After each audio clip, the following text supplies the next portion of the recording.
నమస్తే అండి. నేను మీ రూప. ఎలా ఉన్నారందరూ? నేనైతే చాలా బాగున్నానండి. మీరందరూ కూడా బాగుండాలని మనస్ఫూర్తిగా కోరుకుంటున్నాను. ఈరోజైతే పొద్దున్నే పచ్చి రొయ్యలైతే వచ్చాయి. ఇంకా రావడమే ఆలస్యం అనమాట. తి తీసుకున్నాను. పిల్లలు చాలా ఇష్టంగా తింటారు. అది కాకుండా ఈ మధ్య అసలు ఎప్పుడు రొయ్యలైతే తీసుకోలేదు. సాత్విక చికెను, చేపలు కంటే రొయ్యలనేవి బాగా ఇష్టంగా తినిద్ది. ఇంకా కోవొచ్చేమో ఒక్కొక్కటి రూ. 100 రెండైతే తీసుకున్నాము. నేనొచ్చేసరికి మా వారు ఆల్రెడీ తీసుకొని రెడీగున్నారు. ఈ పెద్దావిడొచ్చి ఎప్పటికప్పుడు మాకైతే మా సైడు అంటే పచ్చి రొయ్యలు గానీ, లేదంటే పచ్చి చేపలు ఇవన్నీ కూడా తీసుకొచ్చి అమ్ముతా ఉండిద్దనమాట. డబ్బులు తర్వాత ఇస్తామన్నా సరే ఇచ్చి వెళ్ళిద్ది. ఇవొచ్చి సముద్రపు రొయ్యలనమాట. అంటే మాకెళ్ళి ఎక్కువగా సముద్రాలు, అలానే చెరువులు కూడా అంటే ఎక్కువగా రొయ్యలనేవి బాగా దొరుకుతాయిలెండి. అయితే ఈమెది వాటర్ ఇవ్వనమాట. అక్కడి నుంచి తీసుకొచ్చి ఇలా ఎల్లంపటైతే అమ్మేసిద్ది. చాలా తొందరగా అయితే సేల్ అయిపోతాయనమాట. అందరూ తీసుకుంటారు. ఎందుకంటే మనం బయటికి పోయి కొనుక్కొచ్చేదానికంటే ఇలా ఊర్లోకొచ్చేటప్పుడు చాలా ఈజీ కదా! అలాంటప్పుడు ఎందుకు వదులుకోవాలి. ఇంకా ఈ రొయ్యలనైతే శుభ్రం చేయడం నాకు పెద్ద తలకాయ నొప్పి. ఇంక ఇవైతే వచ్చినాయి. రావడం అయితే ఒక బేసిన్‌కొచ్చినాయి గానీ, శుభ్రం చేసి తీసేసరికి అందులో సగం అయిపోయినియి. రేణుకేమో లెమన్ రైస్ చేసి తనని మాత్రం ఫస్ట్ స్కూలుకి పంపించేశాను. ఇంకా నేను కూడా ఫ్రెష్ అయిపోయి రొయ్యలు వలద్దామనే లోపు ఇంతలో నాన్నమ్మ కూడా వచ్చింది. ఎలాగో నా ఒక్కదాని వల్ల అయితే కాని పనే ఇది. ఇంకా ఇద్దరం అయితే కూర్చొని తీస్తున్నాము. ఇవి పైన తోలు తీయడం ఈజీనే. కాకపోతే ఆ లోపల బ్లాక్ కలర్ ఉంటుంది చూడండి. వేణు అంటారు దాన్ని. సో, అది తీయడం మాత్రం చాలా టైం పట్టింది నాకు. అది కాకుండా మా వారేమో నీళ్ళ పాతుకు వెళ్ళారనమాట. తనొచ్చేసరికి నేను ఈ కూరనైతే వండేసి ఉంచాలి. ఇంక లేదంటే అక్షింతలే నాకు. అందుకనే తొందరగా తోలైతే తీసేసాం కానీ, ఆ లోపల బ్లాక్ కలర్ ఉండిద్ది కదా! అది తీసేసరికి నాకు చాలా టైం పట్టింది. అది నాన్నమ్మకేమో తీయటం రాదనమాట. అది ఉంటే నాకేమో అసలు రొయ్యలు తినబుద్ధి కాదు. మొత్తానికి మెల్లగా రొయ్యలనైతే శుభ్రం చేసుకొని కూరైతే వండేశాను. వీడియో అయితే ఏమీ తీయలేదు. అంటే ఈ మధ్య కొంచెం కరెంట్ ఉంచట్లేదనమాట. ఈరోజు కూడా అలానే కరెంట్ అయితే పొద్దున్నే తీసేసరికి చీకట్లో వీడియో అయితే క్లారిటీగా రాదు కదా! అందుకే తీయలేదు. అయినా నా ప్రీవియస్ వీడియోస్‌లో నేను రొయ్యల కూరని ఎలా వండుకుంటాననేది వీడియో అయితే పెట్టాను. అలానే షార్ట్స్‌లో కూడా చూపించాను. కర్రీ అయితే మాత్రం చాలా టేస్టీగా ఉంది. ఇంకా మా వారొచ్చాక ఇద్దరం అన్నం తినేసి సెంటర్‌కైతే వచ్చాము. పండగ కదా! ఇంకా పిండి వంటలు వండుదాము. అలానే పండగకి ఇంట్లో కావాల్సిన కిరాణా సరుకులు అలాంటివన్నీ కూడా తీసేసుకుందామని చెప్పి ఒకేసారి ఇంకా లిస్ట్ అయితే రాసుకొని వచ్చాననమాట. ఆ లిస్ట్ ఏమో ఆంటీకి ఇస్తాను. ఆ లిస్ట్ చూసి అలా కట్టేశారు. నాకు ఇంటి దగ్గర ఉన్నప్పుడు అయి తీసుకోవాలి, ఇయి తీసుకోవాలి అని చెప్పి అన్నీ గుర్తుంటాయి. కానీ షాప్‌కొచ్చేసరికి మాత్రం మర్చిపోతాననమాట. అందుకే ఇంకా లిస్ట్ అయితే రాసేసుకొని ఈసారి మాత్రం లిస్ట్‌తో వచ్చాను.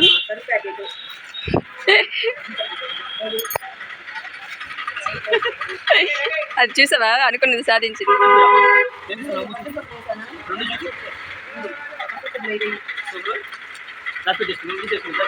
ఇంకేడ దాపెట్టుకుంటా నలిగిపోతాయి అవి.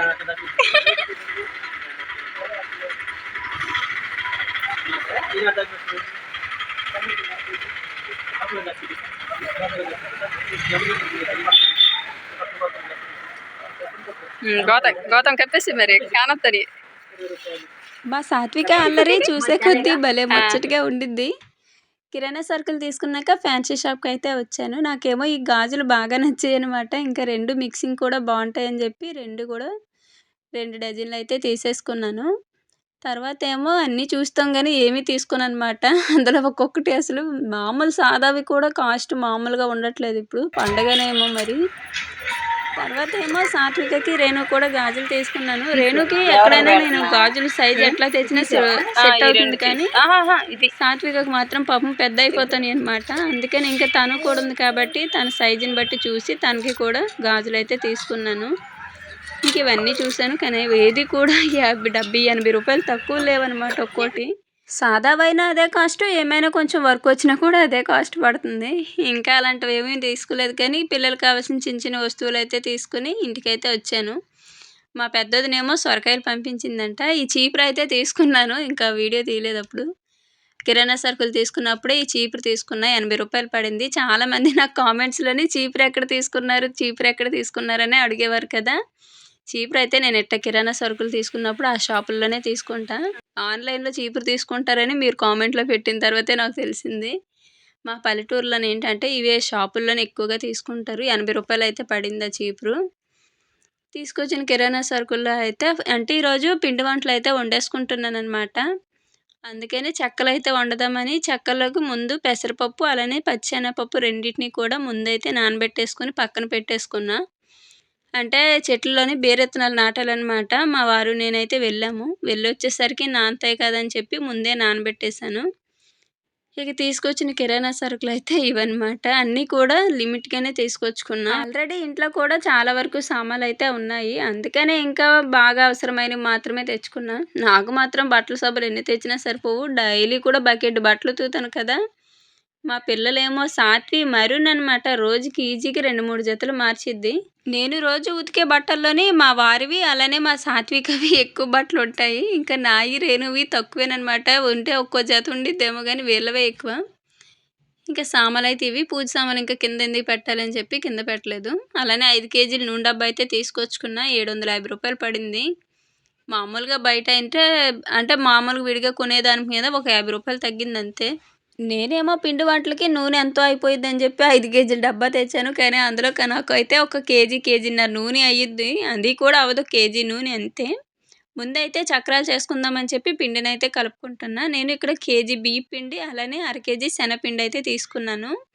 మనం బియ్యం పిండి ఎంత తీసుకుంటామో అందులో సగం అయితే శనగపిండి తీసుకోవాలి. ప్రతి సంవత్సరం నేను బియ్యంలోని శనగపప్పు వేసి పట్టించుకుంటా పిండిని మిల్లుకెళ్ళి. కానీ ఈసారి మాత్రం ఇంకా పిండిలు అయితే కొనుక్కొచ్చేసాను. ఇవే బాగున్నట్టున్నాయి పట్టించేదానికంటే.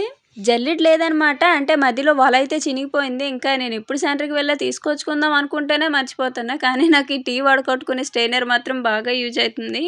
ముందు కొంచెం పిండిని జల్లించి బాగానే ఉందంటే పోసేసుకున్నాను. లేదంటే మాత్రం బియ్య పిండి మాత్రం మొత్తం జల్లించాను. అంటే అందులో బియ్యము చిన్న చిన్న రవ్వలాగా అయితే తగిలిందనమాట. తర్వాత ఏమో రుచికి తగ్గట్టుగా కారము, ఉప్పు, అలానే కొద్దిగా జీలకర్ర కూడా నేనైతే వేసుకొని, వాము మాత్రం కొంచెం ఎక్కువగా అయితే వేసుకున్నాను. మనం నువ్వులు కూడా వేసుకోవచ్చు ఇందులోని. నువ్వులు వేసుకున్నా సరే చాలా టేస్టీగా వస్తాయి. కానీ ఇక్కడ నువ్వులు నేను మర్చిపోయాను అసలు. లేదంటే చెక్కల్లో కూడా వేసేదాన్ని తీసుకొచ్చినట్లయితే. అదే చెప్తున్నా కదా, లిస్ట్ రాసుకెళ్తేనే ఇలా మర్చిపోయాను. నార్మల్‌గా వెళ్తే మాత్రం అన్నీ మర్చిపోతాను. అలానే ఒక 2 నెయ్యి ప్యాకెట్లు అయితే తీసుకొచ్చాను. కానీ అవేమో ఎటికి సరిపోలేదనమాట. ఆ ప్యాకెట్‌లో అసలు కొంచెం ఒక స్పూన్ ఏమో అది అనుకుంటా ఒక స్పూన్‌కుంటది. అనవసరంగా రూ. 10 దండగా అనిపించింది నాకు. స్మెల్ కూడా అసలు ఇంత రవ్వ కూడా రాలేదు. దీనికంటే ఓ డబ్బా చిన్నది కొనుక్కున్నాను కదా అనిపించింది. నెయ్యి ఎటికి సరిపోలేదు కాబట్టి ఇంట్లో నూనె ఉండిద్ది కదా, ఆ నూనె అయితే కాచి వేసాననమాట. వేసి అయితే మొత్తం కూడా మంచిగా అయితే కలుపుకున్నా పిండికి బాగా పట్టేటట్టు. మనం ఎప్పుడైనా సరే ఈ చక్రాలనే కాదు, చెకోడీలు కానీ లేదంటే ఇంట్లో పూరీలు, చపాతీలు చేస్తాం కదా, అప్పుడైనా సరే ఇలా పిండి అనేది మనం మొత్తం ఆయిల్ గానీ అంతా కూడా పిండికి పట్టేటట్టు ముందు కలుపుకొని తర్వాత నీళ్ళు పోసి కలుపుకోవాలి. మనకి పిండిని ఇలా ఉండ చుట్టితే, అంటే చేతులు ఇట్టా ఒత్తామంటే మనకు ఉండలా రావాలనమాట. అలా వచ్చినప్పుడు ఏదైనా సరే టేస్టీగా, రుచిగా కరకరలాడుతూ వస్తుంది. తర్వాతేమో కొద్ది కొద్దిగా నీళ్ళనైతే ఇక్కడ నేనైతే వేసుకుంటా కలుపుకున్నా. నేనేమో 12 గంటల నుంచే వంటలు స్టార్ట్ చేద్దామనైతే ప్లాన్ చేసుకున్నా. కొంచెం పెందలకాడ అయిపోయిద్దని. కానీ అంతా కూడా రివర్స్ అయిపోయింది. మేము సరుకులకి వెళ్ళేసరికి టైం వచ్చి 12 గంటలయిందనమాట. సరుకులు తీసుకొని ఇంటికొచ్చిన తర్వాత మళ్ళీ బేరెత్తనాలు నాటడానికి చెట్ల కాడికైతే వెళ్ళాము. ఇంకా అయి నాటుకొని మళ్ళీ ఇంటికొచ్చేసరికి టైం అయితే 5:30 అయిపోయింది. ఆడ్నించి వచ్చిన తర్వాతేమో ఈ పిండయితే కలిపాను. ముందైతే చక్రాలు కలిపేసాను. పిండి ఎంత సాఫ్ట్‌గా కలుపుకున్నానో చూసారా? చక్రాలకి అలానే కలుపుకోవాలి. తర్వాతేమో దాని మీద ఒక తడిగుడ్డ అయితే పెట్టేసి ఒక 10 నిమిషాలు లేదా పావుగంట సేపు అయితే అలా వదిలేసాను. పాపం మా వారు కూడా చాలా కష్టపడ్డారులెండి. ఎందుకంటే నాకు చేసేవాళ్ళు ఎవరు ఉండరు కదా! మా నాన్నమ్మ అంటే ఇంకా ముసలామె కాబట్టి పెద్దగా తన నాన్నమ్మకైతే చెప్పను. నేను లోపల పిండి కలుపుకుంటుంటే మా వారేమో బయట పొయ్యి రాజేసి బాండీ పెట్టి నూనె కూడా వేసేశారు. మా వారితో పాటు మా అన్నయ్య కూడా చాలా హెల్ప్ చేశాడనమాట. అందుకనే కొంచెం త్వరగా అయితే చేసేసుకున్నాము. అయితే ఇక్కడ చూస్తుండగానే చీకటి పడిపోయింది. బాగా గాలి వేస్తుందనమాట. అందుకని ఇలా దుప్పట్లయితే వేసి మంచాలైతే అడ్డం పెట్టేశారు. నూనె అయితే ఇంకా బాగా కాగిన తర్వాత చక్రాల గిద్దలోనేమో పిండి వేస్తున్నాను. గిద్దల్లోకి పిండి వేసేటప్పుడు కూడా చాలా, అంటే కొంచెం పిండిని కొంచెం కొంచెంగా తీసుకొని బాగా నీళ్ళతో తడిపేసి కొంచెం మెత్తగా చేసి వేసుకున్నాను. ఇంత వంటలొండేటప్పుడు ఖచ్చితంగా దిష్టి తీయాల్సిందే. అందుకని కొంచెం చిన్నదేసి అట్టట్ట పొయ్యికైతే మొత్తం దిష్టి తీసేసి పక్కన పెట్టేశాను. ఎప్పుడైనా సరే మనం పిండి వంటలు వండేటప్పుడు మాత్రం ఖచ్చితంగా దిష్టి తీసుకోవాలి. నేను కాసేపే చక్రాలనైతే ఒత్తాను. ఇంకా అక్కడి నుంచి మా వారే ఒత్తుకున్నారనమాట. నేనేమో ఆ చక్రాల గిద్దలో పిండికి వేసి ఇచ్చేదాన్ని. మనకంత బలం లేదు కదా, తెలిసిందేగా. ఇంకా అందుకే మా వారే చూసుకున్నారు మొత్తం కూడా. ముందేమో ఇలా బాండీలో ట్రై చేశాను కానీ అస్సలు చక్కగా రావట్లేదు. ఇంకా ఎందుకులే రిస్క్ అని చెప్పేసి తర్వాత ఇలాగ అన్నం తీసే అస్తం ఉండిద్ది కదా! అస్తం గరిటె మీద అయితే వేసుకున్నాను. ఇంతలో మా వారు, మా అన్నయ్య ఏమో చూసి "నువ్విలా చేసావంటే మాత్రం రాత్రి 10 గంటల వరకు ఈ చక్రాలే వండుకొని ఉంటావు. ఇలా కాదులే" అని చెప్పి అంటే ఇక్కడ మా పెద్దమ్మ వాళ్ళేమో మొత్తం బాండీలోనే ఒక పెద్ద అచ్చులాగా అయితే వేసేస్తారనమాట. తర్వాతేమో దాన్ని ముక్కలు చేసి స్టోర్ చేసుకుంటారు. ఇంకిప్పుడు నేను కూడా అదే పద్ధతినైతే పాటించాను. లేదంటే ఇలా చేశానంటే మాత్రం చాలా విసుగొచ్చేస్తుంది. మా వారేమో కాకపోతే నాకిలా చేస్తే కొంచెం చూడడానికి నీట్‌గా బావుంటుందని నా ఉద్దేశం అనమాట. మా వారేమో తినేటప్పుడు ముక్కలు చేసుకొని తింటావు కదా! చక్రం చక్రమే నోట్లో పెట్టుకొని తినం కదా! ఎందుకులే మామూలుగా మొత్తం ఒకేసారి వేసేసానయితే అన్నారు. చెప్పిన నుంచి ఇంక పిండి మొత్తం కూడా అలానే వేసేసాను. ఫస్ట్ తీసిన వాయేమో మా అత్తయ్యకైతే అంటే ఎంగిల్ చేయకుండా అత్తయ్యకేమో కనుమ రోజు చనిపోయిన వాళ్ళకి దండం పెట్టుకుంటారు కదా! పిండి వంటలు చేసినవి పెట్టుకొని. అందుకోసమని ముందు అయితే వాయి తీసేసి పక్కన పెట్టేసి, ఇంక అక్కడి నుంచి ఇంక మా వోళ్ళందరూ కూడా ఒక్కొక్కళ్ళు తింటా ఉన్నారు. నాకు తెలిసి మాత్రం ఎప్పుడైనా సరే పండుగలొచ్చాయంటే పిండి వంటలు ముందే చేసుకుంటేనే సేఫ్ అనమాట. పండగ రోజు పెట్టుకుంటే మాత్రం ఇంక పండగని ఏం ఎంజాయ్ చేస్తాం చెప్పండి? మా అమ్మమ్మ వాళ్ళ ఊర్లో మాత్రం మా అక్కయ్య వాళ్ళు అదే చేస్తారు. లాస్ట్ ఇయర్ అమ్మ వాళ్ళ ఇంటికెళ్ళాను కదా! అక్కడ కూడా అంతే కరెక్ట్‌గా సంక్రాంతి రోజు అమ్మేమో ఇలా చక్రాలైతే వండేది పెట్టింది. ఇంకా ఆ రోజు సంక్రాంతి అంతా పొయ్యి దగ్గరే అయిపోయిందనమాట. తర్వాత అమ్మమ్మ వాళ్ళ ఇంటికేమో కనుమ రోజు ఎళ్తేనేమో అక్కడేమో అక్కయ్య వాళ్ళు కూడా సేమ్ రిపీటే పిండి వంటలు. ఇంట్లోనే జనాభా ఎక్కువగా ఉన్నప్పుడు ఇలాంటి పిండి వంటలు పండుగ రోజు పెట్టుకున్నా బాగానే ఉంటుంది. ఎందుకంటే అందరం కలిసి సరదాగా చేసుకుంటాం కదా! కాకపోతే నేనంటే ఒక్కదాన్నే కదా! అందుకని ఇలా ముందే చేసుకొని ఇంకా పండగ 3 రోజులు కూడా పిల్లలతోటి, మా వారితోటి సరదాగా పండగనైతే జరుపుకొని, ఇంకా ఏమైనా ప్లానింగ్స్ అయితే బయటికి వెళ్ళేది అలా ప్లానింగ్ అయితే చేసుకుంటాము. నాకు తెలిసినంత వరకు ఇలాంటివన్నీ ముందే చేసుకుంటేనే మంచిది. పండగకైతే ఫ్రీ అయిపోతాం కదా! అందుకని ఇంకా నేను ఈరోజు ఏ టైం అయినా సరే అంటే చెక్కలును, అలానే చక్రాలు 2 కూడా కార్పి అయితే చేస్తున్నాను.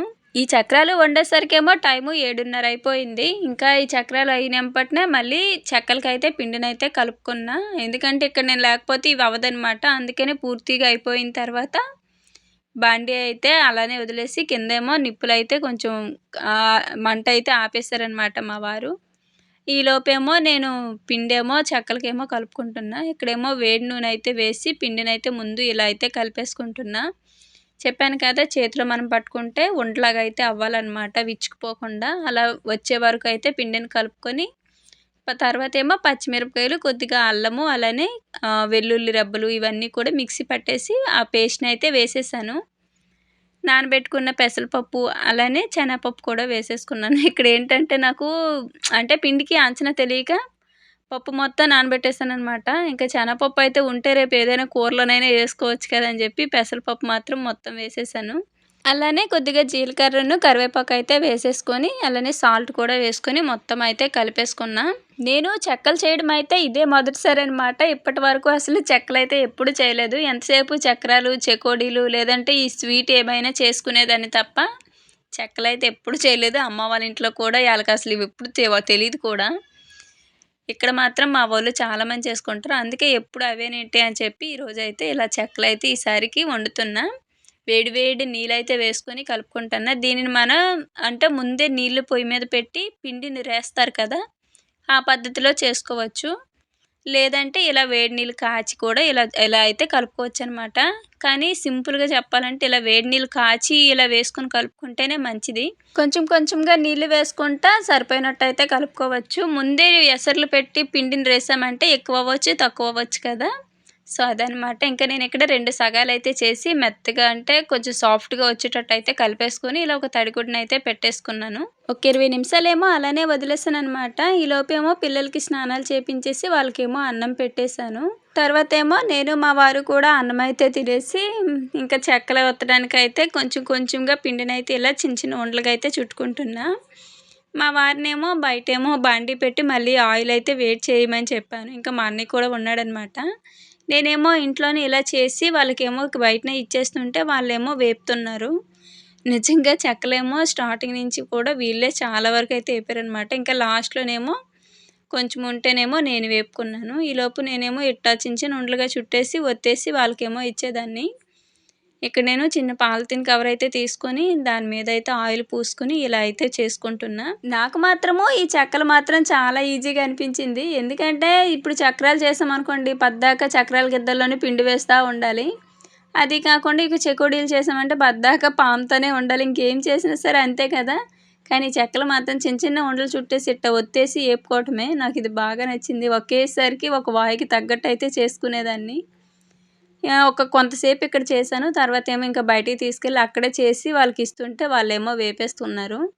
ఒకవైపు ఏమో ఇంకా ముగ్గురు 3 పనులైతే చేసుకొని తొందరగా అయితే చేసేసుకున్నాము. కానీ ఇవి అయ్యేసరికి మాత్రం నాకు 10:30 అయింది. ఇంకా మొత్తం చక్కబెట్టుకునేసరికి 11 అయిందనమాట. మా వారేమో చీకటి పడిపోతుంది కదా, ఇంకా నైట్ ఏం వండుతాంలే రేపు ఉదయం పెట్టుకోవచ్చులే అని అయితే అన్నారు. కాకపోతే నేనేమో ఒప్పుకోలేదనమాట. బాండీ పెట్టిన తర్వాత ఇంకా వెనక్కి అయితే వెళ్ళకూడదు. ఏ టైం అయినా సరే వండేసుకోవాలి. ఏమైనా వెనక్కి వెళ్ళామంటే ఇంకా అది రేపు అవ్వచ్చు, ఎల్లుండి అవ్వచ్చు చెప్పలేము. సో అందుకే ఇంక ఏ టైం అయినా సరే వండేసుకుందాంలే అని అయితే అంటేను ఇంకా సరే అన్నారు. పాపం ఎప్పుడు పిండి అయిపోతుందా అని చూసేవారు అనమాట. నాకేమో ఒకవైపు బాధ అనిపించేది, మరొక వైపు నవ్వొచ్చేసేది. సరదాగా మాటలు చెప్పుకుంటూ అయితే మొత్తానికి వంట అయితే చేసేసాము. ఇంక ఇదే లాస్ట్ వాయ్ అనమాట. అప్పటికి టైం అయితే 10:30 అయిపోవచ్చింది. మా అన్నయ్యేమో ఇంటికి వెళ్ళిపోయాడు. ఇంకా నేను మా వారేమో వంట అయిన తర్వాత ఇవన్నీ కూడా సర్ది ఇంట్లోనైతే పెట్టుకున్నాము. బయట ఏమాత్రం ఏముంచినా ఇంకా కుక్కలుంచవనమాట. మొదటిసారి అనమాట ఇదే ఇలా బయట అయితే వండడము. అంటే కొంచెం వెలుతురున్నంత వరకు బయటే వండేవాళ్ళము. ఇంకా తర్వాత ఏమైనా బాగా చీకటి పడిందంటే మాత్రం పంచలోనైతే పొయ్యి పెట్టి అంటే కింద ఇసుకేసి దాని మీద పొయ్యి పెట్టి సెట్ చేసుకునేదాన్ని. చక్కగా ఇంకా పంచలో పెట్టి ఇంక ఏ టైం అయినా సరే వంటలైతే కంప్లీట్ చేసేదాన్ని. కానీ ఈసారి అన్నీ కేజీస్ పిండి తీసుకొని లిమిట్‌కే చేసుకున్నాను కాబట్టి ఇంకా బయటే చేసుకున్నా తొందరగానే అయిపోయిద్దని. పర్వాలేదు నేను కొంచెం ముందే మొదలుపెట్టుంటే అయిపోయేది. నేనే కొంచెం ఆలస్యం చేశాను కదా! 6 గంటలకు మొదలుపెట్టాననమాట. అందుకే ఇంక ఈ టైం అయితే అయింది. వంట అయిపోయిన తర్వాత అవన్నీ సర్దేసుకొని స్నానం అయితే చేసేసుకున్నాను. తర్వాతేమో ఇంక ఇవి ఇలానే వదిలేస్తే మెత్తబడిపోతాయని చెప్పి ఇంకా నైటే ఈటిని కూడా ఇలా డబ్బాలాంటయితే వేసేసుకొని సర్దుకుంటున్నా. 2 కూడా టేస్ట్ మాత్రం చాలా బాగా వచ్చాయి. ఇంకా అన్నిటిని కూడా ఇలా అయితే చెక్కలైతే డబ్బాకి కొంచెం వచ్చాయనమాట. ఇంకా మిగతాయేమో చక్రాలు కూడా అందులోనే వేసేసాను. ఇంక ఇవన్నీ మా వారేమో ముక్కలు చేసి పెట్టొచ్చు కదా అన్నారు. ఇంక నేను తినేటప్పుడు చేసుకోవచ్చులే అని చెప్పి అట్టయితే పెట్టేశాను. మధ్యలో క్యాన్‌కొచ్చేమో చెక్కలైతే అయ్యాయనమాట. ఇవి అలానే పక్కన చిన్న డబ్బాకేమో కొంచెం అయినాయి.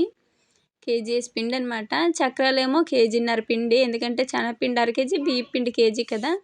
చెక్కలేమో అచ్చంగా కేజీ బియ్యపు పిండికైతే చేశాను. భలే గుల్లగా అయితే వచ్చాయనమాట చక్రాలు మాత్రము. అలానే చెక్కలు కూడా చాలా బాగొచ్చాయి. చేతులు ఎట్టా పెట్టుకుంటే చూసారా ఎట్టా ముక్కలయిపోతున్నాయో. ఇలా వచ్చాయంటే మాత్రం మనకి చక్కగా వచ్చినట్టే. టేస్ట్ కూడా బాగుంది. అన్నీ కరెక్ట్‌గా సరిపోయాయి. పిల్లలు తింటారు కాబట్టి కారం అయితే అంత ఎక్కువైతే వేసుకోను. సో మొత్తానికైతే నేనైతే పండగకి పిండి వంటలైతే అయిపోయాయండి. వీటికి తోడు పండగ రోజు ఇంకేదైనా స్వీట్ చేసుకున్నానంటే ఇంకా 3 రకాలుగా అయితే సరిపోతుంది నాకు. ఏం వంటో గానీ కడగడానికి గిన్నెలు మాత్రం మామూలుగా లేవనమాట. ఇంకా నైటే మొత్తం కూడా ఇలా ఒక బొచ్చులైతే వేసి పెట్టేసి మార్నింగ్ అయితే 5 గంటలకు లేచి ముందు ఇవే కడిగాననమాట. చాలా టైం పట్టింది. సో ఫైనల్‌గా అయితే వీడియో ఇంతేనండి. పండగకైతే నా పిండి వంటలైతే కంప్లీట్ అయిపోయాయి. కాకపోతే నాకో చిన్న డౌట్ ఏంటంటే పండగల టైంలో వీడియోస్ పెడితే చూస్తారో చూడరో చిన్న క్లారిటీ అయితే ఇవ్వండి. ఎందుకంటే ఆ టైంలో పెట్టాలో పెట్టకూడదని ఒక చిన్న డౌట్ ఉందనమాట. మళ్ళీ చూస్తారో చూడరని. సో అంతే. మరో మంచి వీడియోతో అయితే మళ్ళీ కలుద్దామండి. వీడియో నచ్చితే లైక్ చేయండి. ధన్యవాదాలు.